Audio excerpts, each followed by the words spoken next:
মোৰ নাম ৰাখী দত্ত শইকীয়া মই director of Orienti private limited director হওঁ আমাৰ দুটা ফেক্টৰী মিলাই আমাৰ চিটিচি ব্লেক টি যিটো আমি 40 লাখ কেপাচিটি আছে তো আমি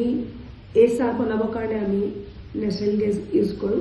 তো সেইটো কাৰণে আমাৰ নেচাৰেল গেছটো আমাক বহুত সুবিধা দিছে যে প্ৰথমতে স্মক ফ্ৰী কৰি দিছে তাৰ উপৰি এটা পৰিৱেশ এটা থাকে যে যিটো পৰিৱেশৰ কাৰণে আমি মানে যি কয়লাই যিটো এটা প্ৰদূষণ সৃষ্টি কৰে সেই প্ৰদূষণ মুক্ত হৈ পৰে গেছ ইউজ কৰাৰ কাৰণে সেইটোৱে হৈছে প্ৰথম হৈছে গেছৰ এটা আমাৰ প্লাছ পইণ্ট হয় পাহুজান বাগিচাত আমাৰ যিটো গেছ ছাপ্লাই আছে বৰ্তমান হাজাৰিবাগৰ পৰা গেছটো ছাপ্লাই হয় আৰু এই গেছ আমি জানিব পাৰিছোঁ যে আমাক কেইন অইল এণ্ড গেছে ছাপ্লাই কৰে